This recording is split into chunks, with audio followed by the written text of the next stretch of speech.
choisi Jésus pour guider ma vie. Mon bien-aimé Jésus, il est à moi, je suis à lui. J'ai choisi Jésus pour guider ma vie. Mon bien-aimé Jésus, il est à moi, je suis à lui. J'ai choisi Jésus pour guider ma vie.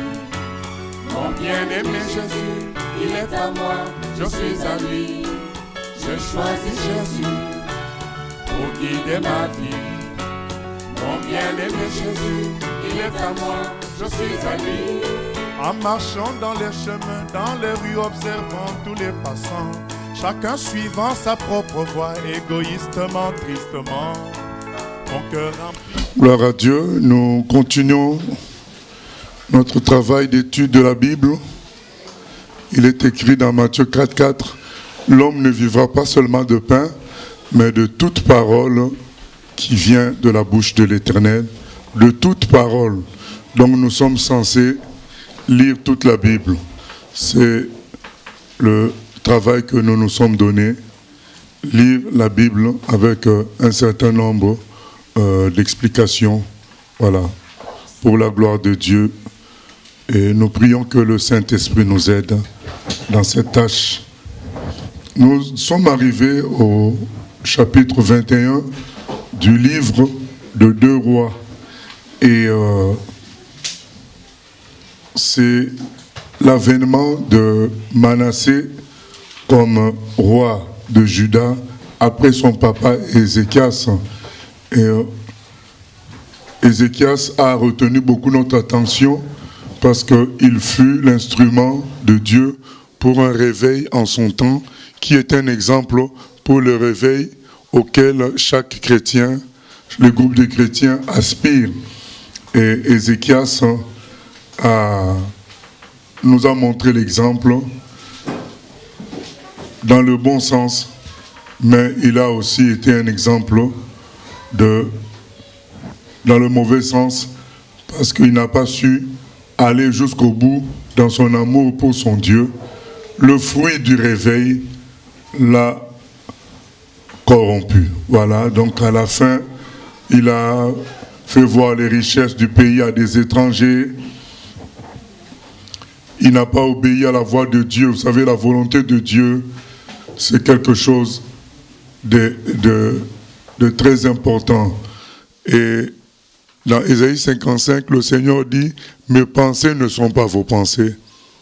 Autant le ciel est éloigné de la terre, autant mes pensées soient éloignées des vôtres. » Ça veut dire que souvent la volonté de Dieu sera pas bien perçue, même par les meilleurs de ses fils et de ses serviteurs.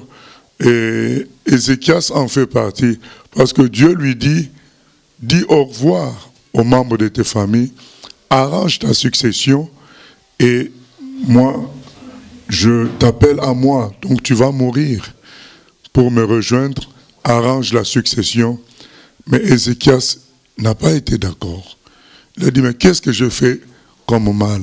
Pourquoi tout ceci? Pourquoi tout cela? Dieu lui dit, et il insiste en disant, j'ai rien fait de mal. Au contraire, j'ai fait que de bonnes choses. Pourquoi tu veux m'enlever? Et nous avions dit que c'était pas bon ce qu'il avait fait et nous avons vu ça parce que finalement, Dieu lui a accordé 15 ans de plus. Et pendant ces 15 ans de plus, il met au monde un fils qui s'appelle Manassé, qui va le succéder, et tout détruire par rapport à ce qu'Ézéchias a fait de bien avec Dieu. Et la volonté de Dieu, c'est ce que nous devons rechercher, tout en tenant compte qu'elle ne sera pas toujours l'égale de notre pensée, de notre logique. Donc et souvent la volonté de Dieu, c'est ce qui arrive aussi. Parce qu'il est écrit dans Romains 8, 28, tout concourt pour le bien de ceux qui aiment Dieu. Il y a des gens qui disent parfois, mais je ne connais pas la volonté de Dieu. Mais la volonté de Dieu, c'est ce qui arrive. Voilà, ça arrive. Maintenant, quand ça arrive, Toi, tu cherches comment, à travers la parole de Dieu, vivre ce que tu sais qui arrive. Voilà. Et les sentiers dans lesquels Dieu nous amène, souvent, c'est en contradiction avec notre logique, avec notre intelligence. On a vu ça quand même Jésus était physiquement présent. Il était en contradiction avec sa famille. À un moment donné, il était en contradiction avec ses propres disciples. Donc lorsque la femme lui renverse tout le parfum, même ses propres disciples ont dit, mais c'est pas normal. Ce parfum aurait pu servir aux pauvres. Donc on allait vendre et le résultat donné aux pauvres. Mais pourquoi Jésus accepte un tel don? Un jour, ils ont vu Jésus-Christ avec une femme, la femme samaritaine, en train de parler seule avec cette femme. Ça les a dérangés. Donc, quand Jésus dit qu'il doit souffrir et être crucifié, mais ressuscité le 3e jour, ça les a dérangés, au point que Pierre a dit, mais non, c'est pas possible. Et on connaît le fameux moment où Jésus dit qu'il faut le manger, dans Jean 6. Et là, tout le monde l'a quitté, sauf les 12. Pourtant, les gens qui l'ont quitté, c'était des disciples, c'était des gens qui le suivaient pendant un moment, depuis un moment. Mais ils l'ont quitté quand même parce que la pensée que Jésus exposait n'allait pas avec leur logique. Donc la volonté de Dieu, effectivement, n'ira pas souvent avec notre logique. Nous devrions apprendre, nous tous, à nous incliner devant la volonté de Dieu, à lire la parole. Et quand on est sûr que c'est Dieu qui parle, même si ça contredit nos attentes, persévérons avec la volonté de Dieu. Disons, Seigneur, je te suis soumis, ce que je veux, c'est faire ta volonté. C'est très important parce que c'est ça qui a manqué à Ézéchias.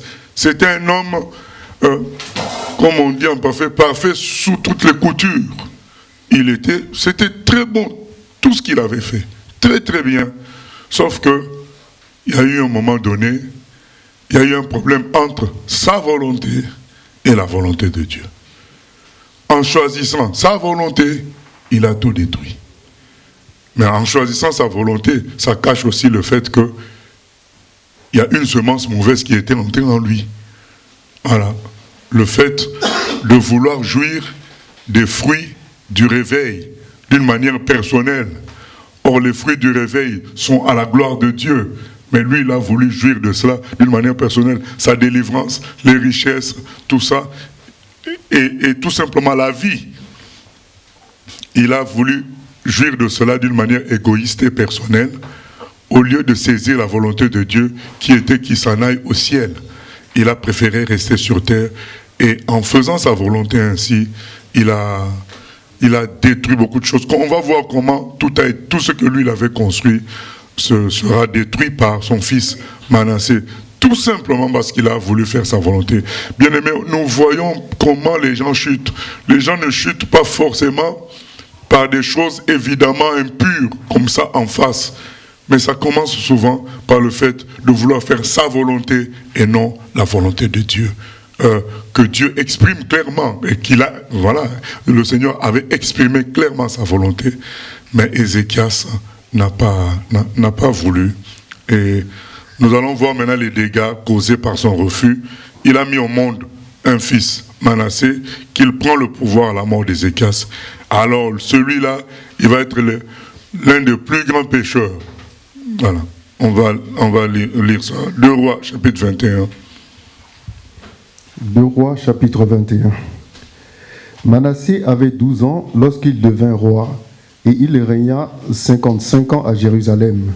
Sa mère s'appelait Efthiba. Il fit ce qui est mal aux yeux de l'Éternel, selon les abominations des nations que l'Éternel avait chassées devant les enfants d'Israël. Il rebâtit les hauts lieux qu'Ézéchias, son père, avait détruits. Il éleva des autels à Baal. Il fit une idole d'Astarté, comme avait fait Akab, roi d'Israël. Et il se prosterna devant toute l'armée des cieux et la servit.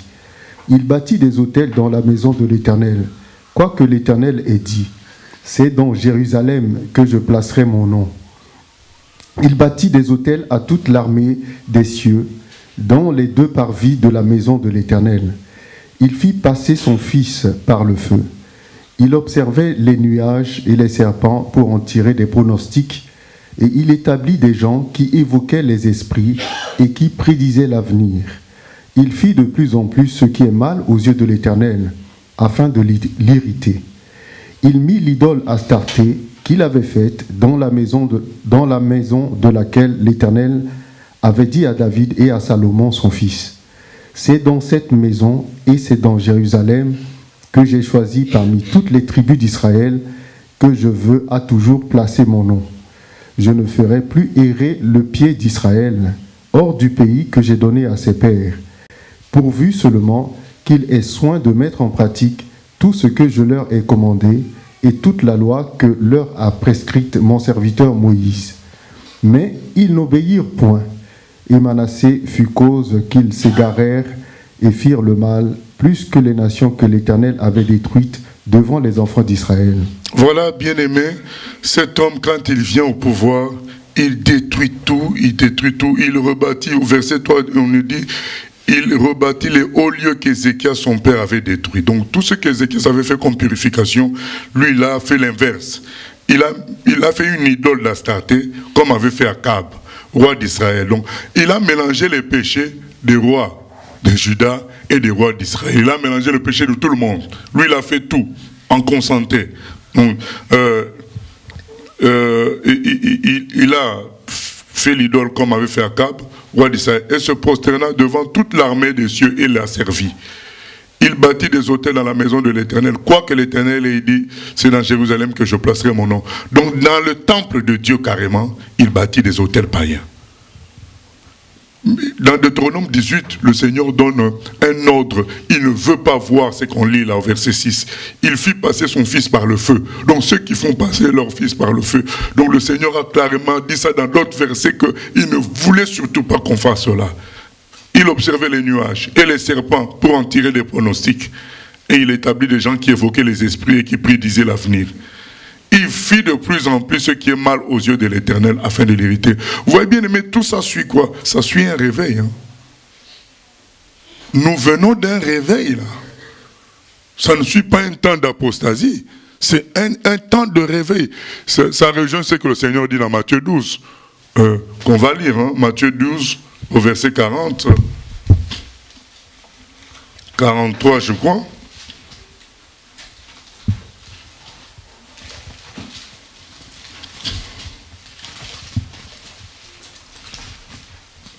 Matthieu 12, 43. Matthieu 12, 43. Lorsque l'esprit impur est sorti d'un homme, il va par des lieux arides, cherchant du repos, et il n'en trouve point. Alors il dit, je retournerai dans ma maison d'où je suis sorti, et quand il arrive, il la trouve vide, balayée et ornée. Il s'en va, et il prend avec lui 7 autres esprits plus méchants que lui. Ils entrent dans la maison, s'y établissent, et la dernière condition de cet homme est pire que la première. Il en sera de même pour cette génération méchante. Qu'est-ce que Jésus dit? Il en sera de même pour cette génération méchante. Donc Jésus prend cet exemple-là, pas seulement pour des cas d'individus, mais pour des cas de population. Il dit que quand on chasse les esprits d'une population, quand ils reviennent 7 fois plus forts. Ézéchias a fait le travail, il a chassé, mais quand ils sont revenus par Manassé, ils sont revenus 7 fois plus forts. Donc, juste, vous allez me dire, mais juste parce que Ézéchias n'a pas fait la volonté de Dieu, oui. Juste parce qu'Ézéchias n'est pas allé jusqu'au bout. Il n'est pas allé jusqu'au bout. Et vous voyez, on a 2 ailes qui sont en parallèle. Le zèle d'Ézéchias et le zèle de Manassé. Parce qu'on ne va pas passer notre temps à revenir sur le même texte. Mais bien aimé, si nous revenons sur le texte de 2 Rois 18, on est dans la joie de lire le zèle d'Ézéchias pour l'Éternel. Il a cassé même le serpent néhushtan que Moïse avait laissé. Il a tout arrangé pour Dieu. Il s'est rebellé contre le roi d'Assyrie. On est content de voir un tel zèle, les zèles d'Ézéchias. Mais bien aimés, regardez, nous ne sommes pas les seuls à avoir du zèle. Les forces des ténèbres aussi ont du zèle. Regardez maintenant le zèle de Manassé. Regardez le zèle de Manassé, comment il a tout fait maintenant en puissance lui aussi. Mais pour qui? Pour Satan. D'où, bien aimé, on comprend maintenant Dieu. Hein? On comprend Dieu quand il dit dans Jérémie 48, 10, on peut lire l'ancien. On comprend Dieu. On comprend Dieu. Souvent Dieu est incompris. Mais quand on voit ça, on voit un tel zèle pour Satan, on dit, ah, je comprends. C'est que le Seigneur a voulu dire dans Jérémie 48, 10, quoi.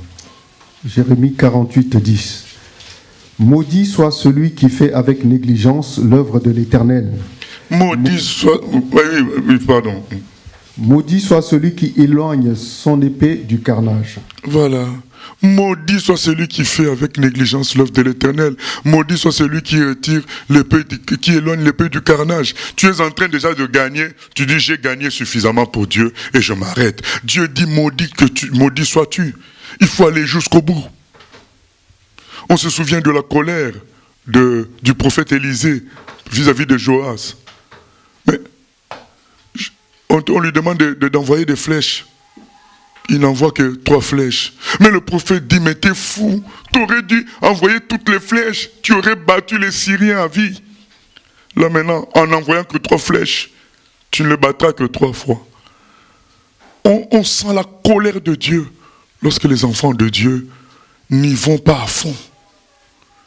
Ils sont dans des calculs de temps, dans des calculs financiers, dans des calculs humains pour servir Dieu. Dieu dit, mais non, mais vous ne vous rendez pas compte de l'erreur que vous commettez. L'espace que vous laissez à Satan, quand il va revenir, lui, il aura un zèle formidable pour vous massacrer. Satan sera sans pitié contre vous. C'est ce que Jésus dit dans Matthieu 12, 43. Quand l'esprit impur est chassé, quand il va revenir, il revient 7 fois plus fort. Les dégâts dans la vie de la personne sont encore plus élevés que quand la personne ne connaissait même pas Dieu. C'est ça le problème. Là, nous sommes en train de traiter d'une chose qui a eu lieu après un réveil. Vous comprenez pourquoi aussi Dieu a du mal à envoyer des réveils? Parce que les réveils vont chasser les mauvais esprits. Mais si nous ne nous attachons pas à Dieu par amour et selon sa parole, ces négligences-là vont ramener les esprits 7 fois plus forts. C'est pourquoi le Seigneur veut que le réveil soit consolidé par l'attachement à la parole. Et quand les disciples ne sont pas préparés à ça, le Seigneur va traîner toujours son réveil, parce qu'il sait que les gens ne sont pas consolidés dans la parole. Ils ont encore des animosités humaines, ils ont encore des élans humains de jalousie, des élans humains de convoitise, de l'orgueil humain d'accomplissement personnel. Et quand Dieu voit tout ça, il dit, si j'envoie le réveil aujourd'hui, bienvenue les dégâts dans 20 ans, quoi, après. Donc c'est ça la réalité. Le zèle, on nous met en face 2 zèles. Le zèle d'Ézéchias, le zèle de Manassé. Et ça nous rappelle ce que Jésus a dit aussi dans Luc 16, hein, Luc 16, 10 aussi. Hein,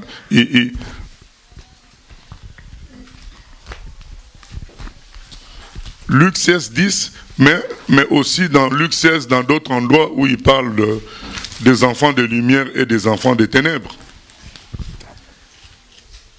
Luc 16, verset 10. Celui qui est fidèle dans les moindres choses l'est aussi dans les grandes. Et celui qui est injuste dans les moindres choses l'est aussi dans les grandes. Voilà. Donc ça, c'est un verset comparable à celui de Jérémie 48, 10. Maudit quiconque fait l'œuvre de Dieu avec négligence. Et donc, si tu fais les petites choses avec négligence, tu négligeras aussi les grandes choses et ça sera fatal. Et tout ça fait suite à quoi? Ça fait suite à la parabole de l'économe infidèle. Et Jésus le dit au verset, à un verset, il dit, les enfants de ce monde sont plus sages que, dans Luc 16 toujours, dans Luc 16,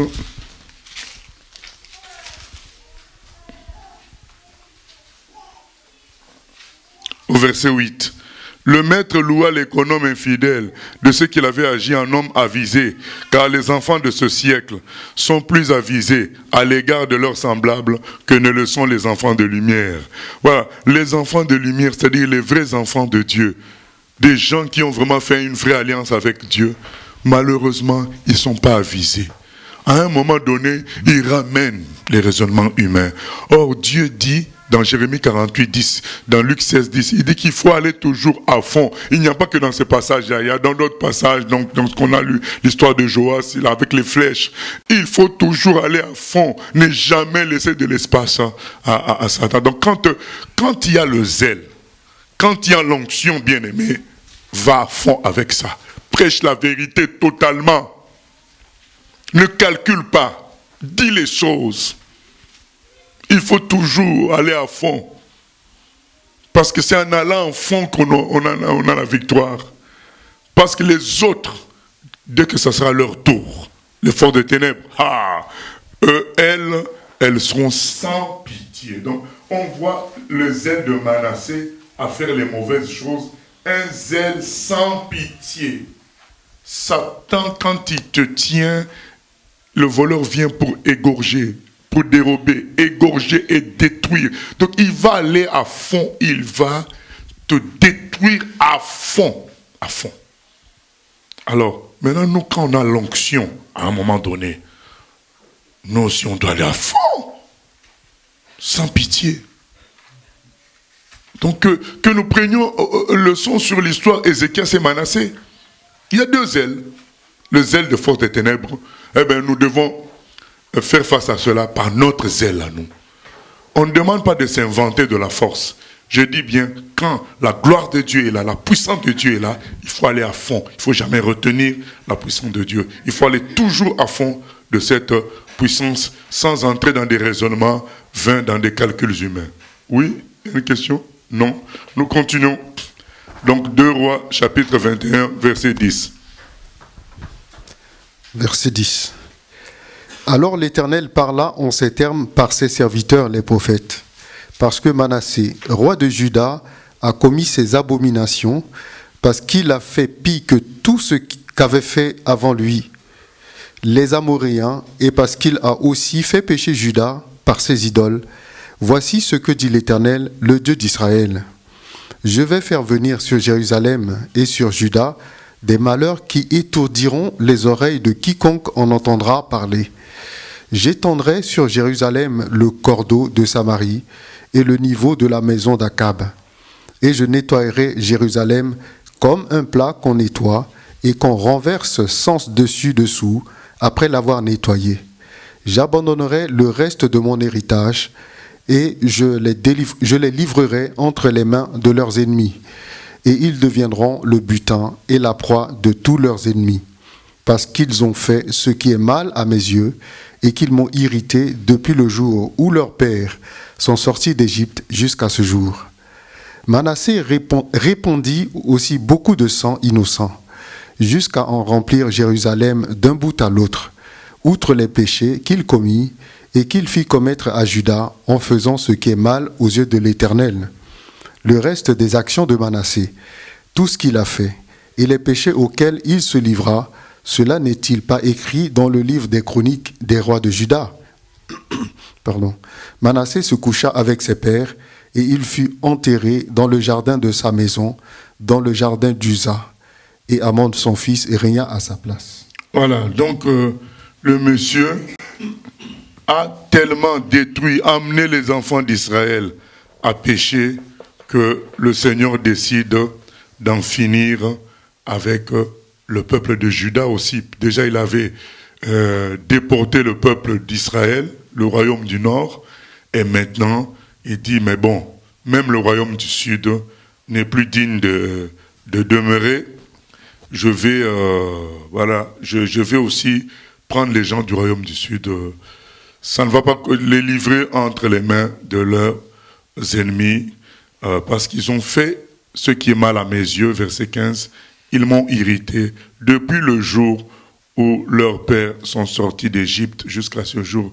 Finalement, depuis qu'ils sont sortis d'Égypte, les enfants d'Israël ne cessent d'irriter le Seigneur. C'est quelque chose de continu. Donc, en quelque sorte, l'être humain reste toujours ce qu'il est. Malgré toutes les lois du Seigneur, malgré tous les avertissements de Dieu, l'être humain reste toujours ce qu'il est. Il fallait trouver autre chose. Nous comprenons pourquoi Jésus vient. Parce que c'est Dieu qui le dit. Depuis qu'ils sont sortis d'Égypte, ça ne change pas. Malgré les événements difficiles, les défaites pendant les guerres, malgré l'envoi des prophètes, malgré tout ça, l'homme continue à désobéir à Dieu. Ses propres gens à lui continuent à désobéir. Alors il fallait une solution radicale. Il fallait envoyer le Fils, prendre le corps d'un homme pour sauver tous les humains par remplacement. Parce que d'une manière que ça vienne de l'homme, c'est pas possible. Le salut ne pouvait venir que de Dieu lui-même. Donc malgré la loi de Dieu, malgré les punitions de Dieu, l'homme ne pouvait pas être sauvé. Donc nous qui lisons depuis un moment, c'est dans Béréa l'explorateur, nous pouvons constater combien l'homme est difficile. Nous pouvons constater comment, même pour Dieu, c'est difficile d'avoir un bon peuple. Nous constatons ça, nous comprenons que c'était inévitable que Jésus vienne. Donc il fallait à un moment donné qu'il y ait autre chose. Parce que la voie normale, la loi, les interdictions n'ont pas pu changer l'homme. Il fallait que Dieu lui-même communique à l'homme sa nature. Mais il fallait un mécanisme. Donc il fallait qu'il vienne prendre le corps d'un homme. C'est ce qui se passe par la venue de Jésus. Nous sommes témoins de tout cela. Manassé est venu détruire tout. Il a tout détruit. C'est ainsi que si nous ne sommes pas vigilants, nos propres enfants peuvent venir détruire tout ce que nous avons bâti. Nous devons vraiment nous-mêmes être un exemple jusqu'au bout, aller jusqu'au bout dans la vérité et ne pas nous relâcher. Donc dès qu'on se relâche, eh bien, attention, les esprits peuvent revenir 7 fois plus fort. Donc il faut une persévérance dans le service avec le Seigneur, dans l'amour pour Dieu. Aller toujours plus loin. Aller toujours plus loin dans l'attachement au Seigneur, dans l'amour pour Dieu. C'est ce qui a manqué à Ézéchias. Ézéchias n'est pas allé plus loin, comme l'église d'Éphèse, dans Apocalypse chapitre 2. Il a tout bien fait, sauf qu'il fallait continuer à aller plus loin dans l'amour pour Dieu. Lui, il a estimé qu'il avait suffisamment bien fait. C'est ça aussi l'erreur, quand on a fait beaucoup de bonnes choses. On se confie dans les bonnes choses qu'on a faites, au lieu d'aller toujours, de considérer qu'on n'a rien fait, comme le frère Paul le dit dans Philippiens 3. Il dit, je ne regrette pas ce que j'ai fait dans le passé. Je cours chaque jour pour gagner le prix. Donc il ne regarde pas, il ne se dit pas, j'ai déjà fait 1500 km. Il considère qu'il n'a rien fait. Il court. Il court. Et c'est comme ça que doit être la vie d'un enfant de Dieu. Même si tu as sauvé 100 000 personnes, oublie ça. Considère qu'il y a encore la course à faire. Chaque jour. Donc, faire de bonnes choses n'arrête pas la course, n'arrête pas le combat. Le combat continue jusqu'au bout. Et n'oublions pas les forces des ténèbres. Elles sont actives. Elles ont du zèle aussi. Et elles ont des représentants à qui elles communiquent du zèle. Et ces gens-là, quand ils font le mal, ils le font vraiment avec zèle, quoi. Alors, pourquoi nous, on n'aurait pas du zèle pour le Seigneur ? Combien de chrétiens ne sont-ils pas refroidis lorsque leurs femmes, leurs maris, leur famille leur disent « Ah mais là tu exagères, tout le temps Jésus, tout le temps Jésus ». Et puis finalement, après quelque temps, le frère, la sœur, on voit elle devient il commence à calculer les choses. Il commence à devenir sage selon les humains. Et finalement, le zèle que Dieu avait mis est en train de mourir à petit feu. Et parfois, des vieux chrétiens viennent avec des mauvais conseils. Petits, nous aussi, quand on était jeunes chrétiens, on était comme toi. Comme pour dire, ça va passer. Hein, ce feu-là que tu as là, ça va passer. C'est pas bon. Il ne faut pas écouter ce genre de phrases. Donc il faut... Jésus est vivant. Il est le même. Ce Jésus-là qui t'a donné le zèle aujourd'hui, il est le même pour le conserver jusqu'au bout. Voilà. Il faut se confier en Jésus. Et les gens vont nous décréter mort. Mais il ne faut pas écouter tout ça. Il faut se confier en Jésus. C'est Jésus qui est notre vie, notre puissance. Et il faut toujours aller à fond. Voilà. Que le Seigneur vraiment nous reprenne là-dessus. Tant qu'on a la force, on a l'onction, il faut l'utiliser jusqu'au bout. Voilà. Et c'est le Seigneur qui va renouveler. Il y a des gens même qui ont des conversations du genre, tel serviteur de Dieu, il s'est épuisé à la tâche. Hein, bien-aimé, tu ne connais pas comment fonctionnait cet homme-là avec son Dieu. Cet épuisement est dû peut-être à Dieu. Qu'est-ce que tu en sais? Voilà. Donc, moi, ce que je retiens de ce que je vois là, le zèle de Manassé et le zèle d'Ézéchias, j'ai dit, quand on a du zèle pour le Seigneur, il faut aller à fond, et surtout à fond dans la proximité avec lui, dans l'amour pour lui, dans la communion avec lui, de sorte qu'on peut accepter sa volonté quand il nous exprime sa volonté. On est tellement en fusion avec lui qu'on l'accepte, parce qu'en général, nous n'acceptons pas la volonté de Dieu, mais quand on est en amour avec lui, à fond, en fusion, on accepte sa volonté. Donc que personne ne nous retienne là-dessus. Allons toujours à fond avec le Seigneur, non seulement dans les actes qu'on doit faire pour lui, mais aussi dans la recherche de la proximité avec lui. Comme ça, voilà, au moins, du moment qu'on est vivant, on ne laisse pas du temps au diable. Donc on détruit les œuvres des ténèbres. Le Fils de Dieu est venu détruire les œuvres des ténèbres. Soyons sans pitié contre les œuvres des ténèbres. Parce que le jour où ils auront, eux, l'occasion de nous frapper, eh bien, ils seront sans pitié. Alors nous aussi, à nous d'être sans pitié aussi, quand nous avons l'ascendant par la puissance du Seigneur. Nous continuons. Chapitre 19, verset 19. Amon avait 22 ans lorsqu'il devint roi, et il régna 2 ans à Jérusalem. Sa mère s'appelait Meshulémet, fille de Harout de Jotba. Il fit ce qui est mal aux yeux de l'Éternel, comme avait fait Manassé son père. Il marcha dans toute la voie où avait marché son père. Il servit les idoles qu'avait servi son père, et il se prosterna devant elles. Il abandonna l'Éternel, le Dieu de ses pères, et il ne marcha point dans la voie de l'Éternel. Les serviteurs d'Amon conspirèrent contre lui, et firent mourir le roi dans sa maison.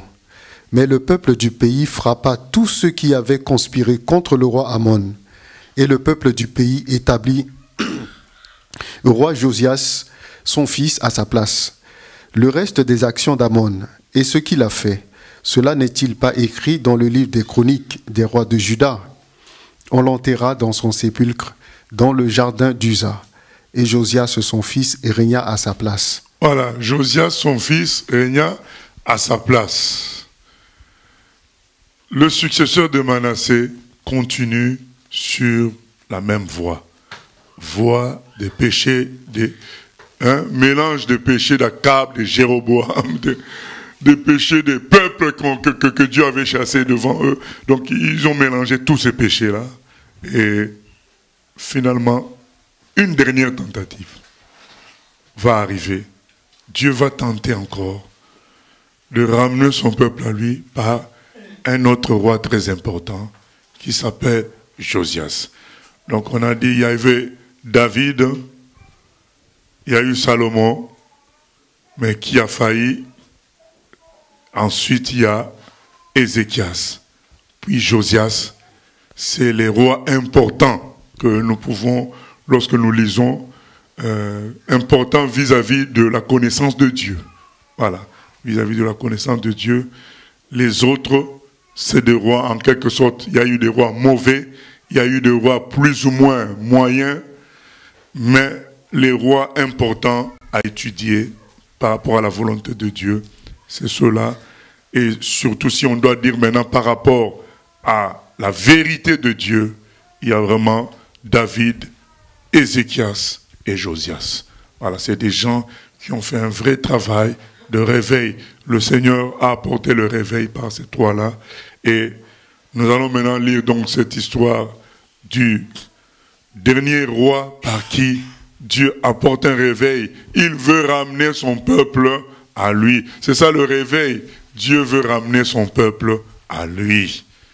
Bien, mais si on prenait cette définition-là, elle serait appliquée par tous les chrétiens.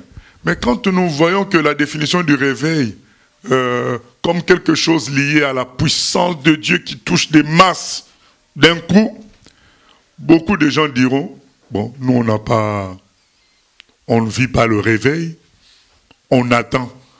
Mais non, le réveil d'abord, c'est le retour à Dieu. Le peuple de Dieu est ramené à Dieu. C'est ça le réveil. Après, il y a les résultats du réveil, les fruits du réveil, qui est tout ce qu'on cite là, le fait que Dieu manifeste sa puissance par des miracles, en touchant beaucoup de gens à la fois. Ça, ce sont les fruits du réveil. Mais le réveil commence déjà, on l'avait dit le premier jour quand on parlait d'Ézéchias, ça commence déjà par le retour à Dieu. Revenir à Dieu. Et Ézéchias a ramené le peuple à Dieu. Et Josias va aller encore à fond dans cela. Et c'est ce que nous allons lire pour que ce soit un exemple pour nous aussi dans notre construction du réveil avec Dieu. À partir de ces textes, on peut dire, je peux construire le réveil avec Dieu. Alors que si on reste dans l'image d'une grande puissance qui touche les gens, c'est pas nous qui allons créer ça. Ça, c'est Dieu qui va faire. Du coup, on attend, on croise les bras, on attend quand est-ce que Dieu va nous réveiller. Non, non, non. Le réveil, on peut le construire avec Dieu. En revenant d'abord à Dieu et ensuite en commençant à prier. Mais si on ne revient pas à Dieu, on attend juste que le réveil vienne comme ça. Ça peut venir, mais là, ça ne dépend pas de nous, ça dépend de Dieu. Mais lorsque nous-mêmes, nous prenons les choses en charge, Dieu agira parce que ça fait partie de sa parole. Que si nous croyons, nous verrons sa gloire. Donc nous lisons l'histoire de Josias, chapitre 22. Chapitre 22. Josias avait 8 ans lorsqu'il devint roi et il régna 31 ans à Jérusalem. Sa mère s'appelait Jédida, fille d'Adaja, de Botskat. Il fit ce qui est droit aux yeux de l'Éternel et il marcha dans toute la voie de David, son père. Il ne s'en détourna ni à droite ni à gauche. La 18e année du roi Josias, le roi envoya dans la maison de l'Éternel Shaphan, le secrétaire, fils d'Atsalia, fils de Metshulam. Il lui dit, monte vers Ilkija, le souverain sacrificateur, et qu'il amasse l'argent qui a été apporté dans la maison de l'Éternel, et que ceux qui ont la garde du seuil ont recueilli du peuple. On remettra cet argent entre les mains de ceux qui sont chargés de faire exécuter l'ouvrage dans la maison de l'Éternel, et ils l'emploieront pour ceux qui travaillent aux réparations de la maison de l'Éternel, pour les charpentiers, les manœuvres et les maçons, pour les achats de bois et de pierres de taille nécessaires aux réparations de la maison. Mais on ne leur demandera pas de compte pour l'argent remis entre leurs mains, car ils agissent avec probité. Alors Ilkija, le souverain sacrificateur, dit à Shaphan, le secrétaire, « J'ai trouvé le livre de la loi dans la maison de l'Éternel. » Et Ilkija donna le livre à Shaphan, et Shaphan le lut. Puis Shaphan, le secrétaire, alla rendre compte au roi et dit, « Tes serviteurs ont amassé l'argent qui se trouvait dans la maison. Ils l'ont remis entre les mains de ceux qui sont chargés de faire exécuter l'ouvrage dans la maison de l'Éternel. » Shaphan, le secrétaire, dit encore au roi, « Le sacrificateur Ilkija m'a donné un livre. » Et Shaphan le lut devant le roi. Lorsque le roi entendit les paroles du livre de la loi, il déchira ses vêtements. Et le roi donna cet ordre au sacrificateur Ilkija, à Achikam, fils de Shaphan, à Akbor, fils de Miché, à Shaphan, le secrétaire, et à Asaïa, serviteur du roi. Allez, consultez l'Éternel pour moi, pour le peuple et pour tout Juda, au sujet des paroles de ce livre qu'on a trouvé. Car grande est la colère de l'Éternel, qui s'est enflammée contre nous, parce que nos pères n'ont point obéi aux paroles de ce livre, et n'ont point mis en pratique tout ce qui nous est prescrit. Le sacrificateur Ilkija, Achikam, Akbor, Shaphan et Asaïa allèrent auprès de la prophétesse Hulda, femme de Shalom, fils de Tikva, fils de Haras, gardien des vêtements. Elle habitait à Jérusalem, dans l'autre quartier de la ville. Voilà, bien-aimé, la découverte des Écritures. Nous sommes, dans le règne de Josias. Josias, dès qu'il prend le pouvoir, il cherche à faire quoi? À réparer la maison de l'Éternel. Voilà. Il vient avec l'Esprit de Dieu pour le réveil. Il cherche à réparer la maison de Dieu. Le réveil passe par le retour à Dieu. On revient d'abord à Dieu. On s'intéresse d'abord à Dieu. Dieu prend la priorité dans nos vies. C'est ça le réveil. C'est ça qui est important. Beaucoup de gens... regardez toute la négligence qu'on a faite sur l'argent. Regardez là où ça nous a amené aujourd'hui. Au début, c'était juste qu'il fallait acheter les livres. On trouvait ça logique puisque les livres du monde, ça s'achète. Ensuite, c'est devenu qu'il fallait acheter les CD, les cassettes, puisque dans le monde aussi, on les vend. Mais c'est parti plus loin. Maintenant, pour être reçu par certains pasteurs, il fallait payer. C'est parti plus loin. Des séminaires, il faut payer. Des concerts chrétiens, il faut payer. Donc, aujourd'hui, c'est parti plus loin par la doctrine de l'évangile de prospérité. Bien aimé, cet évangile n'existait pas avant. C'est venu par les négligences successives liées au commerce. Dans les choses de Dieu, vous savez que dans les années 1600, 1500, 1700, il n'y avait pas l'évangile de prospérité. Puisque le monde n'était pas encore commercial. C'est quand le monde est devenu économique et commercial, même il y a un serviteur de Dieu américain qui dit que même les méga-churches, avant ça n'existait pas. Les méga-churches sont venus après les centres commerciaux. Quand les gens du monde ont fait un centre commercial pour regrouper tous les magasins, eh bien c'est en ce moment-là aussi que les méga-churches, après ça, ont commencé à être construites. Voilà. C'est des choses qui sont venues progressivement par nos négligences successives concernant la façon de gérer l'argent, la relation avec l'argent. C'est venu ainsi. Et aujourd'hui, c'est le désordre total. Les gens se font la guerre par rapport à qui a le plus grand bâtiment.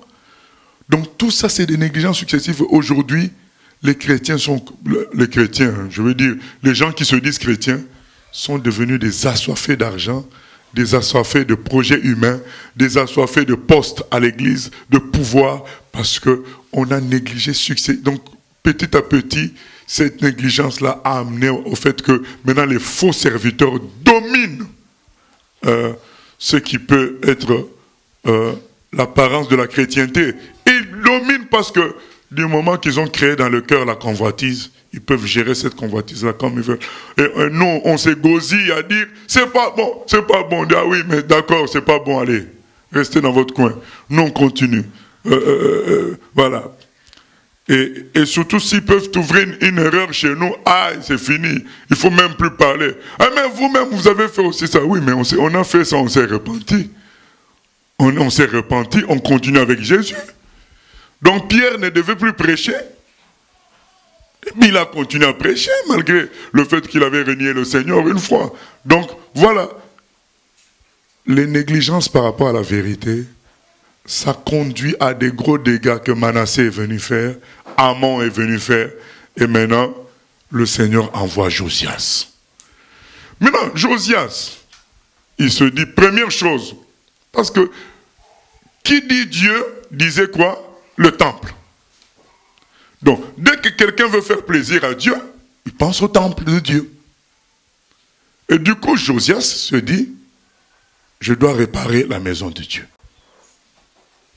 Pendant qu'on est en train de réparer la maison de Dieu, dans les décombres, on découvre quoi? On découvre les Écritures. Et Hilkija, il lit. Il dit, ah,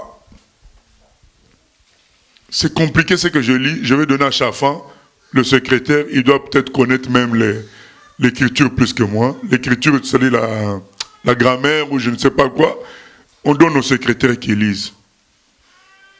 Shaphan lit, lui aussi il est déstabilisé. On amène ça au roi. On va lire ça au roi. Dès qu'on lit ça au roi Josias, il se rend compte de l'éloignement entre ce qu'il vivait et ce qui est dit dans le livre. Alors qu'est-ce qu'il fait? Il déchire ses vêtements. Il déchire ses vêtements parce qu'il se rend compte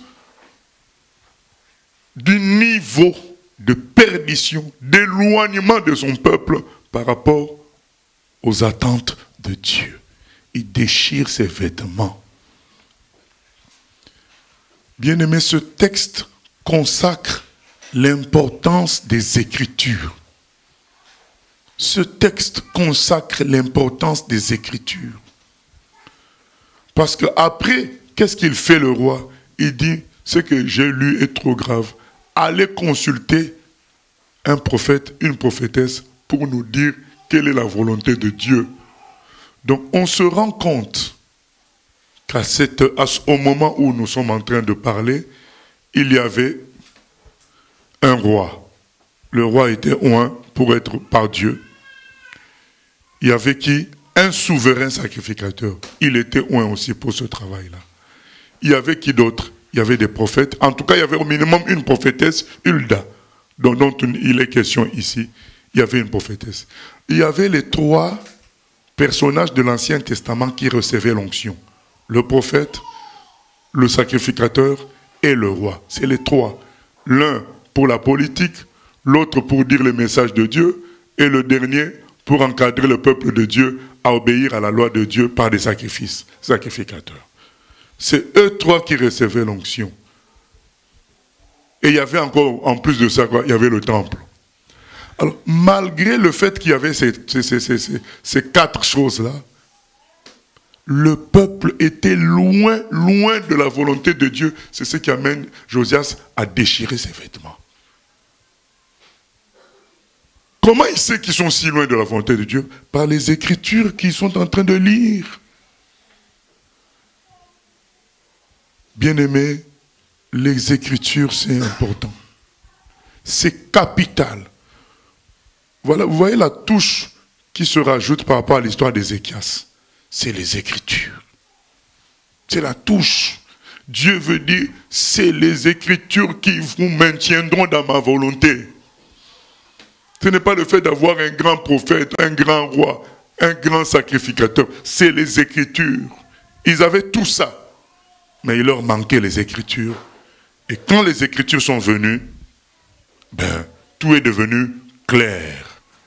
Et voilà, on entend maintenant, on écoute la prophétie d'Hulda au verset, au verset 15. Donc elle va dire ce que Dieu lui dit par rapport aux personnes qui lui ont été envoyées. Verset 15.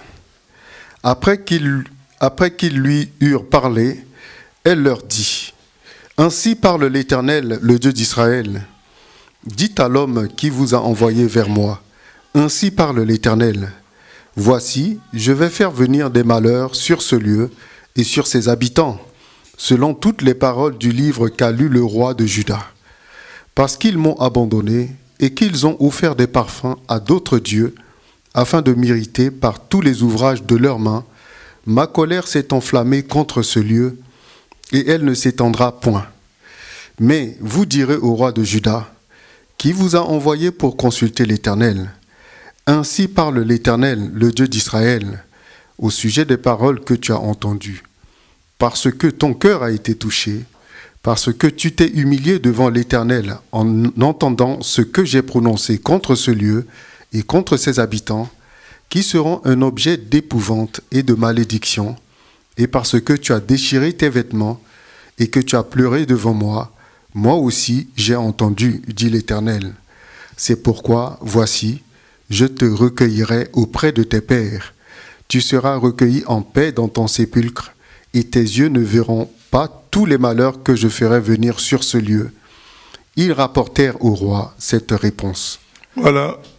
La prophétesse dit, mais dites au roi qui vous a envoyé, ce qu'il a lu est vrai. Au fait, qu'est-ce qu'il a lu? Vous savez, dans la loi, le Seigneur avait dit au peuple, ils avaient prévenu le peuple, quand vous ferez ceci, vous ferez cela, voilà les conséquences. Hein. On se rappelle surtout de Deutéronome 27 et 28, où il est question des bénédictions et des malédictions.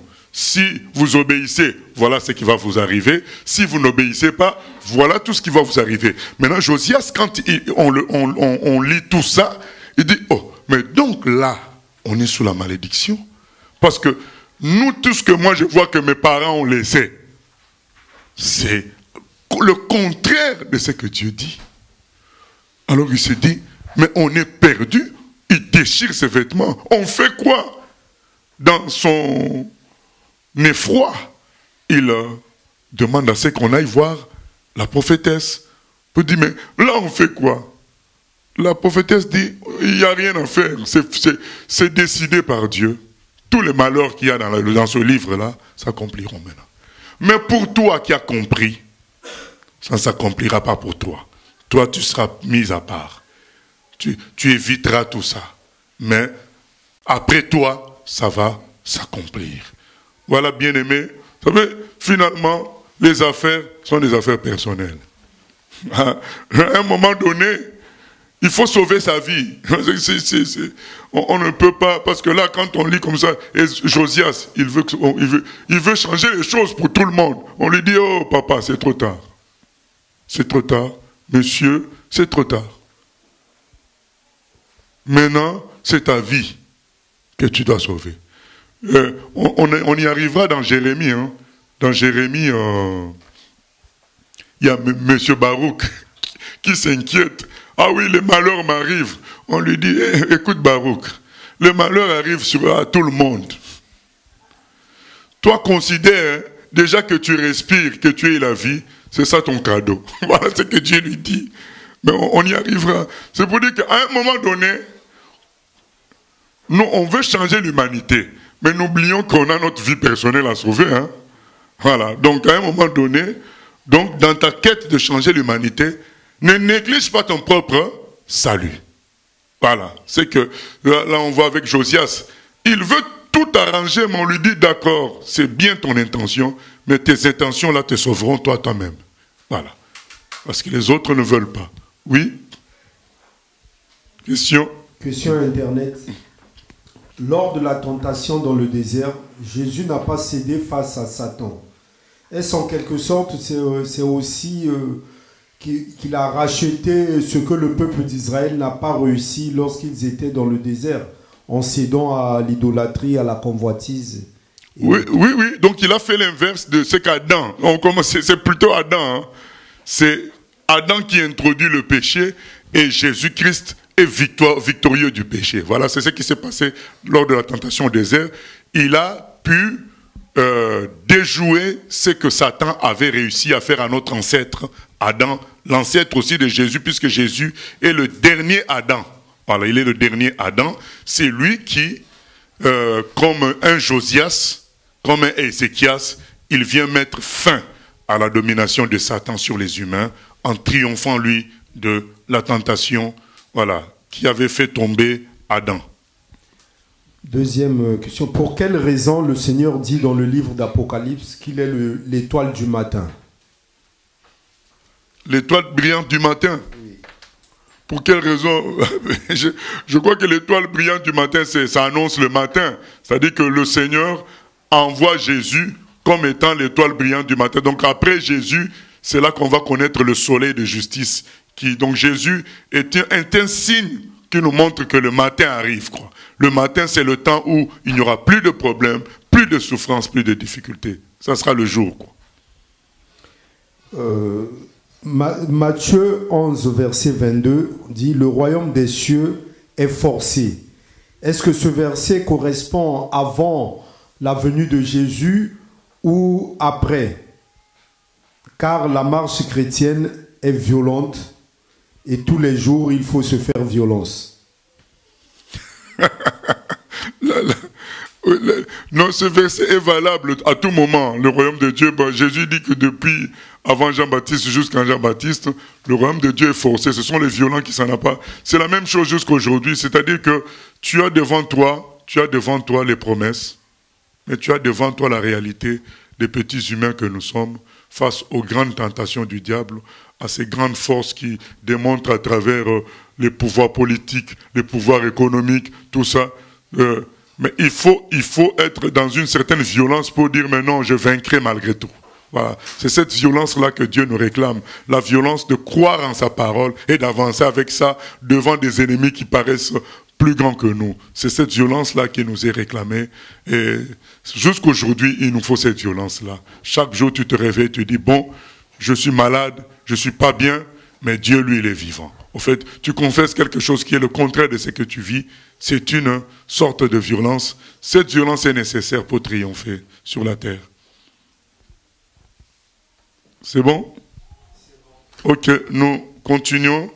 Donc, la prophétesse Hulda qui répond, qui dit, les choses telles que c'est écrit, ça va s'accomplir ainsi. Mais pour toi, ça sera différent. Ça ne freine pas Josias, on attaque le chapitre 23. Chapitre 23. Le roi Josias fit assembler auprès de lui tous les anciens de Juda et de Jérusalem. Puis il monta à la maison de l'Éternel, avec tous les hommes de Juda et tous les habitants de Jérusalem, les sacrificateurs, les prophètes et tout le peuple, depuis le plus petit jusqu'au plus grand. Il lut devant eux toutes les paroles du livre de l'Alliance qu'on avait trouvé dans la maison de l'Éternel. Le roi se tenait sur l'estrade, et il traita alliance devant l'Éternel, s'engageant à suivre l'Éternel et à observer ses ordonnances, ses préceptes et ses lois, de tout son cœur et de toute son âme, afin de mettre en pratique les paroles de cette alliance, écrites dans ce livre. Et tout le peuple entra dans l'alliance. Le roi ordonna à Ilkija, le souverain sacrificateur, aux sacrificateurs du second ordre, et à ceux qui gardaient le seuil, de sortir du temple de l'Éternel tous les ustensiles qui avaient été faits pour Baal, pour Astarté, et pour toute l'armée des cieux, et il les brûla hors de Jérusalem, dans les champs de Cédron, et en fit porter la poussière à Béthel. Il chassa les prêtres des idoles, établis par les rois de Juda pour brûler des parfums sur les hauts lieux dans les villes de Juda et aux environs de Jérusalem, et ceux qui offraient des parfums à Baal, au soleil, à la lune, au zodiaque ville, et celui qui était à gauche de la porte de la ville. Voilà, on peut s'arrêter déjà là, mais déjà au verset 2, quelque chose d'important se passe. Il fait venir tous les anciens de Juda et de Jérusalem. Il monte à la maison de l'Éternel avec tous les hommes de Juda et tous les habitants de Jérusalem, les sacrificateurs, prophètes, tout le peuple, depuis le plus petit jusqu'au plus grand. Voilà. Il lut devant eux toutes les paroles du livre de l'Alliance qu'on avait trouvé dans la maison de l'Éternel. Donc, qu'est-ce que Josias fait? Il lit la parole à tous. Donc, en quelque sorte, ça, pour nous, quel est l'enseignement? C'est de ramener la Bible à la hauteur de tout le monde. Tout le monde doit lire la Bible. C'est la Bible qui doit nous guider, nous tous, bien-aimés. Parfois, quand tu discutes avec certaines personnes qui se disent chrétiens, tu te dis, mais, est-ce qu'ils savent que c'est la Bible qu'on doit suivre? Ou bien ils suivent leur raisonnement. Vous discutez, il ne va pas te parler de la Bible. Il va te parler des choses. Tu dis, mais frère, sœur, mais c'est la Bible que nous devons suivre. Que dit la parole? Que dit la Bible? C'est ça, bien-aimé. Après, nous n'allons pas aller dans des débats sans fin sur la Bible, mais au moins prendre les instructions bibliques pour notre marche de tous les jours. C'est ça qu'on doit utiliser. La Bible. Il lit la Bible. Et il y a plein de choses qu'on a rajoutées sur la Bible ou sur notre logique, croyant que c'était bon. Quand on lit la Bible, on se rend compte, ah non, telle logique que j'avais rajoutée dans ma vie, ce n'était pas de Dieu. Parce que la Bible contredit ça. J'enlève. Tu lis la Bible, tu te rends compte que non, je pensais... Vous savez, il y avait des gens, moi, à une époque, je pensais que la charité bien ordonnée commence par soi-même. C'était dans la Bible. Mais c'est tout simplement une logique égoïste. Ah, mais la charité bien ordonnée commence par soi-même. Mais je croyais même que c'était dans la Bible. Non, mais ce n'est pas dans la Bible. Mais il faut la lire, c'est là que tu te rends compte. Mais non, mais c'est faux tout ça. C'est important, bien aimé, d'asseoir les chrétiens dans la Bible. C'est pourquoi parfois Dieu permettra des choses difficiles. Il permettra des complications pour qu'on revienne à la Bible. Et c'est ce qui se passe là. Il lit. Il dit, tout le monde doit être au courant de ce qui est écrit. C'est ça, bien aimé. Nous devons exhorter chacun d'entre nous à lire la Bible. Au verset 3, qu'est-ce qu'il fait? Il traite alliance devant l'Éternel, en s'engageant à suivre l'Éternel et à observer ses ordonnances, ses préceptes et ses lois de tout son cœur et de toute son âme, afin de mettre en pratique les paroles de cette alliance écrites dans ce livre. Et tout le peuple entra dans l'alliance. C'est ça le travail que Dieu nous donne. Faire alliance avec lui, entraîner les d'autres personnes à faire alliance avec lui sur base des Écritures. On lit, on dit frère, signons le contrat avec Dieu d'appliquer ce qu'on lit par sa puissance. Mais nous choisissons d'appliquer ce que nous lisons là. C'est ça notre travail, le que le Seigneur nous confie, parce que c'est dans ces Écritures-là que se trouve notre victoire, notre force, notre gloire. Et maintenant, il commence maintenant à purifier, à nettoyer. Donc, il détruit. Donc, il sort du temple tous les ustensiles qui avaient été faits pour Baal, pour Astarté. Il sort tout cela. Il y avait même des prostituées, mais ce n'est pas des prostituées pures prostituées, hein, mais c'est des prostituées spirituelles. Il y avait certains cultes qui étaient comme ça, où il fallait passer par la prostitution pour adorer, je crois, Baal, entre autres. Donc, mais il les sort. Donc, il nettoie, il fait plusieurs réformes pour installer le culte du véritable Dieu. C'est ça le réveil. Le réveil n'est possible que dans ces conditions-là. Vous savez, quand on n'a pas compris le réveil, qu'est-ce qu'on fait? Quand il y a la puissance de Dieu, on continue avec les anciennes méthodes, mais en y rajoutant juste la puissance de Dieu. Ça, c'est pas le réveil. C'est pas le réveil. Un vrai réveil va nous ramener, voilà, aux actes des apôtres, dans la puissance, mais aussi dans l'amour, aussi dans la simplicité.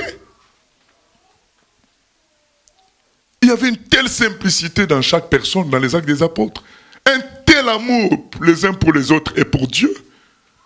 Mais aujourd'hui, quand on parle réveil, on voit seulement le côté miracle et le côté foule. Mais non, il y a le côté vie, de simplicité, d'amour, lié à la parole de Dieu. C'est ça le réveil. Et là, on voit le nettoyage qui est fait. On enlève les statues. Bien aimé, un vrai réveil va faire que tu ne vas plus écouter certains musiciens chrétiens. Parce qu'un tel est dans la corruption, un tel est dans la débauche, tu n'écoutes plus. Si vraiment le réveil est en toi. Le réveil nous ramène à Dieu, nous ramène à la vérité. Sinon, ce n'est pas le réveil. Donc, on confond la puissance des masses et le réveil. Non, le réveil nous ramène à Dieu. Il y a un nettoyage qui se fait.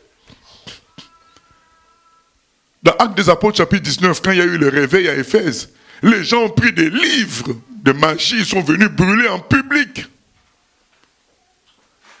Le réveil, c'est-à-dire que le Saint-Esprit agit pleinement pour te montrer, là c'est un péché, tu enlèves. Là c'est un péché, tu enlèves. Il y a tout, il y a la repentance. L'homme s'humilie devant son Créateur. C'est ça le réveil. Ce n'est pas une histoire seulement de foule, et puis on continue avec les mêmes habitudes qu'avant, à faire payer les choses. Non, là, ce n'est pas le réveil. Si c'est vraiment le réveil, nous reviendrons à la gratuité. Et Josias est en train de nettoyer, et on arrive au verset 9. Verset 9. Toutefois, les prêtres des hauts lieux ne montaient pas à l'autel de l'Éternel à Jérusalem, mais ils mangeaient des pains sans levain au milieu de leurs frères. Le roi souilla Tophet dans la vallée des fils de Hinnom, afin que personne ne fasse plus passer son fils ou sa fille par le feu en l'honneur de Moloch. Il fit disparaître de l'entrée de la maison de l'Éternel les chevaux que les rois de Juda avaient consacrés au soleil, près de la chambre de l'eunuque Nétan-Mélec, qui demeurait dans le faubourg. Et il brûla au feu les chars du soleil. Le roi démolit les autels qui étaient sur le toit de la chambre haute d'Akaz, et que les rois de Juda avaient fait, et les autels qu'avait fait Manassé dans les 2 parvis de la maison de l'Éternel. Après les avoir brisés et enlevés de là, il en jeta la poussière dans le torrent de Cédron. Le roi souilla les hauts lieux qui étaient en face de Jérusalem, sur la droite de la montagne de Perdition, et que Salomon, roi d'Israël, avait bâti à Astarté. L'abomination des Sidoniens à Kémosh, l'abomination de Moab, et à Milcom, l'abomination des fils d'Ammon.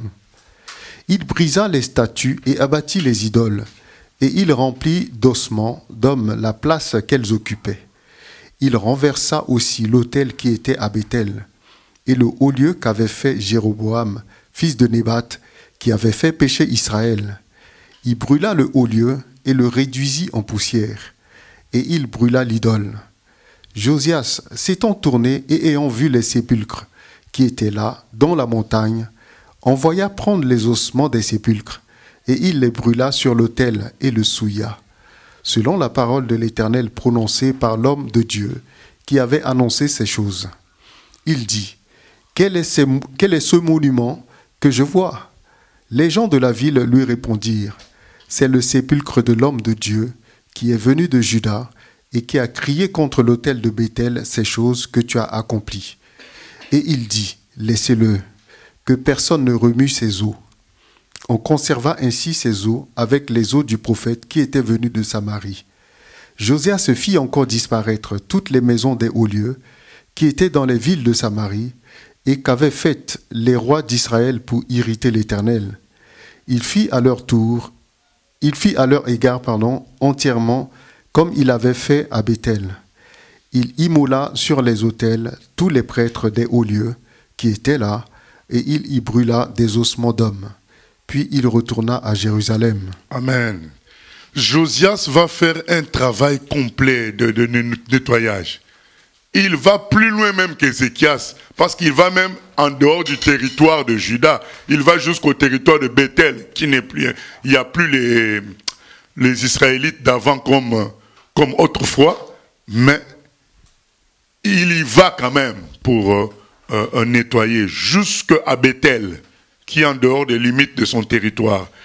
Et il va prendre les ossements qu'il y avait là, il va souiller. Vous savez, dans le monde spirituel, quand tu mets les ossements, les cadavres sur un autel religieux, tu as souillé cet autel-là, cet édifice religieux. C'est ce que Josias fait. Il souille en mettant ces ossements-là pour voilà, détruire en quelque sorte, maudire ces lieux-là.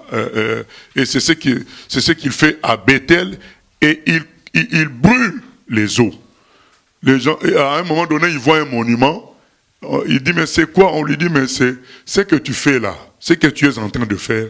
Cet homme-là, qui est enterré là, il a prophétisé sur ça. Eh bien, bien aimé, c'est là qu'on voit la puissance de Dieu. 1 Roi, chapitre 13. Nous allons y retourner. Là, nous sommes dans 2 Rois. Dans 2 Rois 23. Mais ce qu'on est en train de lire a été prophétisé dans 1 Roi 13. ce qui est grave, c'est avec le nom aussi. Même le nom avait été donné. On va lire 1 Roi 13. La prophétie de ce que Josias est en train de faire là se trouve dans 1 Roi 13. Ça a été prophétisé par le jeune prophète qui venait de Juda pour aller calmer Jéroboam dans son idolâtrie. Nous lisons à partir du premier verset. 1 Roi 13, verset 1. Voici, un homme de Dieu arriva de Juda à Béthel, par la parole de l'Éternel, pendant que Jéroboam se tenait à l'autel pour brûler des parfums. Il cria contre l'autel, par la parole de l'Éternel, et il dit, « Autel, autel, ainsi parle l'Éternel. Voici, il naîtra un fils à la maison de David. Son nom sera Josias. Il immolera sur toi les prêtres des hauts lieux qui brûlent sur toi des parfums. Et on brûlera sur toi des ossements d'hommes. » Mais voilà, c'est ce qu'on est en train de lire. Exactement, donc c'est ce que le jeune prophète dit à Jéroboam. Sache que Dieu suscitera un homme qui s'appelle Josias. Et lui, il brûlera, donc il naîtra un fils à la maison de David, son nom sera Josias. Il immolera sur toi les prêtres des hauts lieux qui brûlent sur toi des parfums, et l'on brûlera sur toi des ossements d'hommes. Et c'est ce que Josias est en train d'accomplir sans le savoir. Lui, quand il accomplit tout ça, il ne sait pas. Lui, il est animé du zèle de l'Éternel. Mais il accomplit quelque chose qui a été prophétisé. Je crois, si on voit bien, Jéroboam, jusqu'à tout ça, ça peut aller même 300 ans, 300 ans, donc environ. Voilà, et bien aimé, est-ce qu'on se souvient de ce que le Seigneur a dit à Sankérib qui se vantait? Il a dit à Sankérib, tout ce que tu fais là, c'est moi qui l'ai décidé que tu fasses les choses ainsi depuis longtemps. Bien aimé, nous sommes en quelque sorte les résultats des prophéties de Dieu. Le Seigneur a déjà peut-être parlé par quelqu'un d'autre. Et nous, on est en train d'accomplir ce que lui l'a déjà montré à quelqu'un d'autre. Et soyons humbles, quoi. Soyons humbles. Oui, question? Oui, du coup, on voit vraiment que c'est vital pour le peuple là, de faire ce nettoyage-là. Et on pourrait faire le parallèle à aujourd'hui, se dire, mais bon, voilà, c'est à l'époque, les gens étaient vraiment, ils s'affichaient quoi, dans leur idolâtrie. Au final, on voit qu'aujourd'hui, c'est encore plus insinueux dans une idolâtrie plus moderne, mais c'est quand même, je veux dire, c'est presque même pire, parce qu'on ne se rend pas compte de l'idolâtrie que l'on peut faire. Et est-ce que, comment faire en fait pour, enfin pas comment faire, comment savoir, comment se purifier, comment faire attention à tout ça, parce qu'aujourd'hui, qui va se lever pour dire ça non, ça non, ça non, et puis venir faire ça pour le bien de toute une communauté ou toute une vie, quoi. Non, commencer par sa propre vie, ça commence là. Donc que chacun commence par sa propre vie à enlever tout ce qui est idolâtrie, façon de voir des choses qui n'est pas. C'est pourquoi Josias a permis que tout le monde lise la parole. Donc pour que chacun déjà commence un travail personnel par la lecture de la parole. Parce que lui-même avait commencé, il a déchiré ses vêtements, il a cherché la solution chez la prophétesse, et ensuite il lit à tout le monde, de sorte que chacun puisse commencer déjà à enlever l'idolâtrie de sa vie, à enlever de mauvaises ambitions. Si tu voulais être un chantre pour vendre des CD, tu enlèves ça de ta tête, ainsi de suite. Donc chacun commence à faire un travail, et le Seigneur suscitera parmi tous ceux qui ont commencé à faire un travail sur eux, des prophètes, des gens qui vont proclamer ça publiquement. Tout le monde n'est pas appelé à aller proclamer les choses publiquement. Le Seigneur en suscitera parmi ce noyau de disciples qui acceptent de faire le travail sur lui-même, quoi. Voilà. Donc commençons d'abord par nous-mêmes. Et là, voilà, la prophétie là me dépasse, quoi. Parce qu'on a même donné le nom. Donc Josias. Donc, oui. Oui, en parlant du réveil, tout à l'heure tu avais évoqué le cas de ce grand réveil à Éphèse, dans Acte 19. Et est-ce qu'on peut établir le parallèle avec la même lettre de l'apôtre Paul, de l'épître aux Éphésiens? C'est chapitre 5, verset 14, si je ne me trompe pas, où il dit « Réveille-toi, toi qui dors, réveille-toi d'entre les morts et Christ t'éclairera. » Amen. Donc, Oui. est-ce que ça rejoint effectivement ce que tu viens de dire, qu'il y a d'abord un travail personnel, Voilà. prise de conscience, Voilà. et le Seigneur... Effectivement, donc on est comme parmi les morts, parce que ce que Josias constate, il dit, mais on est dans la mort. Tout ce qu'on vit là, c'est pas ce qui est écrit. Donc, commençons personnellement par dire, non, moi je ne veux plus continuer dans la mort, je veux retourner à la vérité de Dieu, suivre la Bible tout simplement, et ça commence c'est d'abord personnel. C'est d'abord personnel.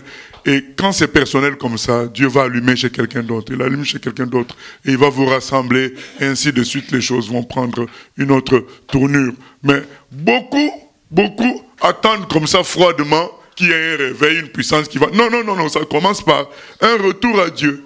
Donc le réveil peut se construire. Donc on n'a pas à l'attendre d'une manière hasardeuse. Non, ce qui est à Dieu restera toujours à Dieu. Qu'il y ait un miracle, c'est Dieu qui le fera. Mais nous, on doit commencer par saisir, comme Josias a fait. Il fait lire à tout le monde. Lui-même, il prend conscience, comme il était dans une position d'autorité, il pouvait faire lire à tout le monde. Il fait lire à tout le monde. Que chacun fasse son choix. Bien-aimé, ramenons tout le monde à la Bible. Ramenons toute discussion à la Bible. Voilà. Et usons de la Bible pour régler tous les problèmes. C'est la Bible qu'on doit utiliser. Ramenons tout à ça. C'est ça le début du réveil. Revenir à Dieu par sa parole.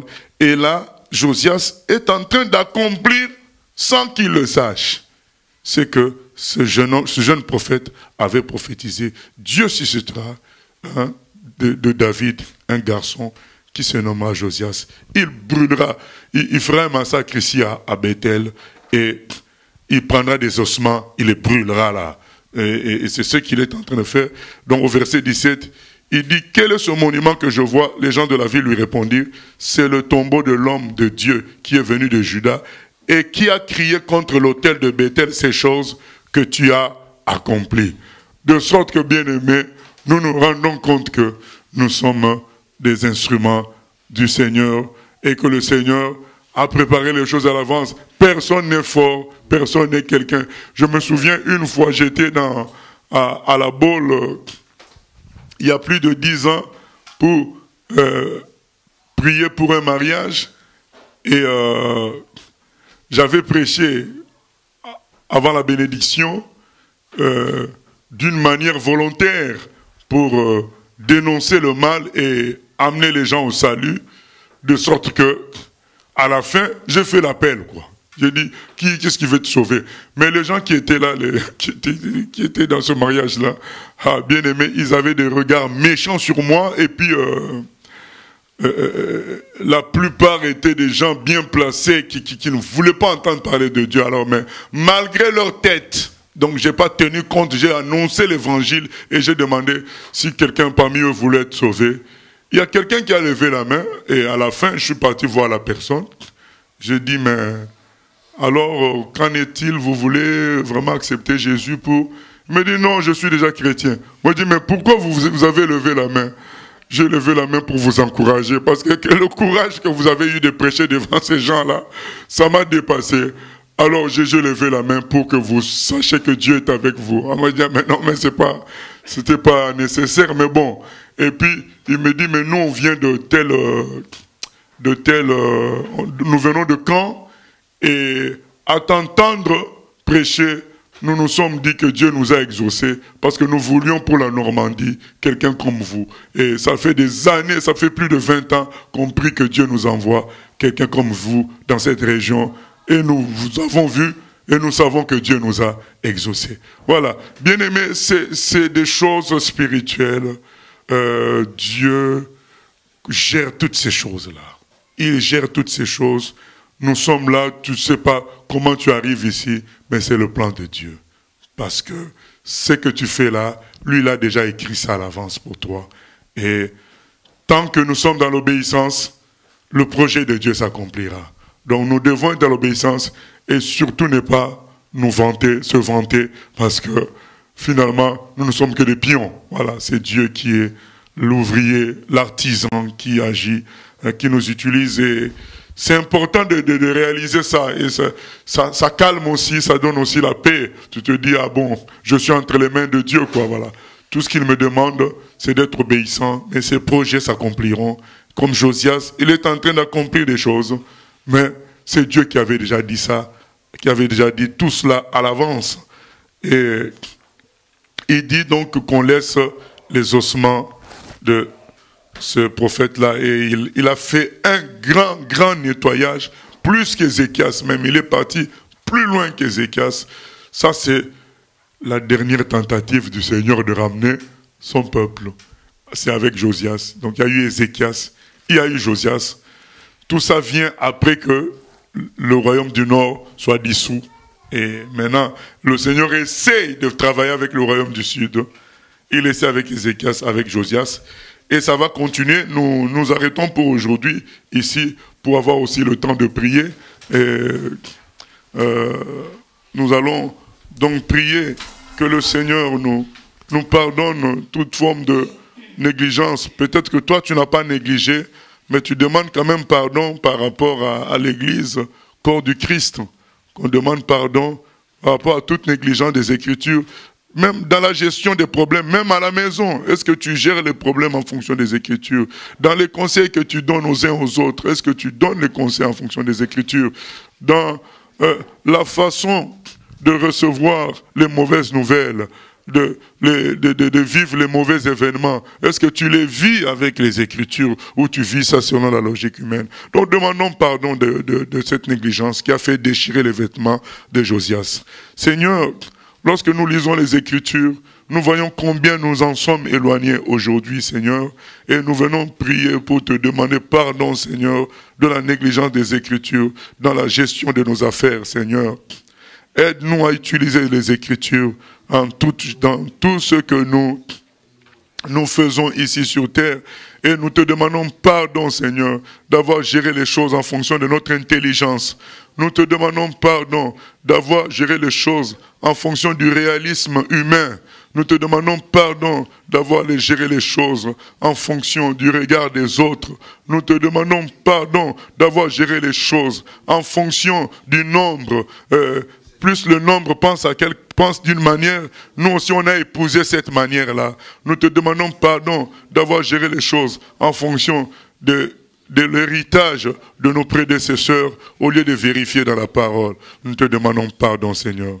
Et sois béni, Seigneur, pour le sang de Jésus qui nous purifie. Alléluia. Prions également que le Seigneur nous aide à faire du nettoyage dans nos vies et autour de nous, tout ce qui est vil. Parfois, ce n'est pas du péché, mais c'est vil, ça ne sert à rien, mais qui peut être un blocage pour nos vies. Que nous fassions du nettoyage par rapport à cela. Au nom de Jésus. Ô Seigneur, nous refusons les idoles sous toutes leurs formes. Nous refusons les idoles sous toutes leurs formes. Nous refusons, Seigneur, le péché sous toutes ses formes.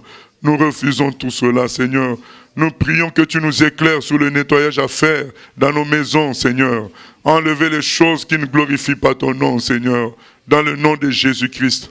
Que tu nous éclaires sur la façon de nous comporter, Seigneur. Là où il y a encore des traces de comportements charnels, que tout cela soit dégagé dans le nom de Jésus. Purifie-nous, Seigneur. Seul ton esprit peut nous purifier. Nous nous abandonnons pleinement à lui pour une purification totale. Dans le nom de Jésus, nous voulons le nettoyage au milieu des chrétiens, un nettoyage total, un nettoyage par rapport à la négligence du fruit de l'esprit, Seigneur. Nous voulons que le fruit de l'esprit soit de retour au milieu de nous. L'amour, la patience, la bienveillance, Seigneur. Nous voulons que tout cela soit de retour. Seigneur, nous voulons nous réveiller, Seigneur. Dans le nom de Jésus, nous réveiller du sommeil spirituel. Seigneur, nous voulons apprendre à nouveau à croire en toi, avoir la foi, Seigneur, dans tous nos engagements, Seigneur, dans toutes nos entreprises. Merci, Seigneur, de te manifester, qu'il y ait un véritable nettoyage dans nos vies et autour de nous, au nom de Jésus. Nous nous attendons à toi, Papa. Alléluia. Merci, Seigneur. Merci, Seigneur.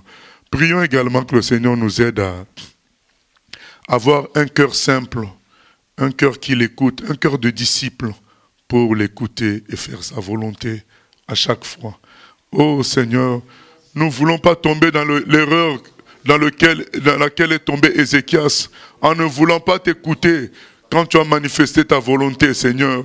Nous voulons un cœur de disciple qui sait écouter, qui sait suivre le Maître au nom de Jésus, qui sait imiter le Maître. Nous voulons un cœur de disciple qui sait imiter le Maître, faire ta volonté, Seigneur. Manifeste-toi dans ta bonté. Nous voulons un cœur d'amour pour toi, t'aimer plus que tout, Seigneur. Ne pas faire les choses d'une manière légaliste, mais faire les choses d'une manière simple, en t'aimant de tout notre cœur. Oh Seigneur, comme Josias a fait les choses avec un amour total pour toi, Seigneur. Un amour total. Nous voulons t'aimer de tout notre cœur. Nous voulons être comme les pierres qui ne t'ont pas abandonné alors que tout le monde avait fui et ils sont restés parce qu'ils t'aimaient beaucoup. Ils avaient un cœur de disciples. Ils écoutaient le Maître, Seigneur. Nous ne voulons pas nous croire plus intelligents que toi. Aide-nous, Seigneur, à respecter ta parole et à nous croire moins forts qu'elle, Seigneur. Au nom de Jésus, merci, Seigneur, pour tous tes bienfaits. À toi la gloire, la louange pour ces études bibliques. Nous te confions la suite. Soutiens-nous dans le nom de Jésus. Nous prions aussi que tu nous guérisses, Seigneur, de toute maladie qui tenterait de nous empêcher de te servir. Au nom de Jésus. Amen.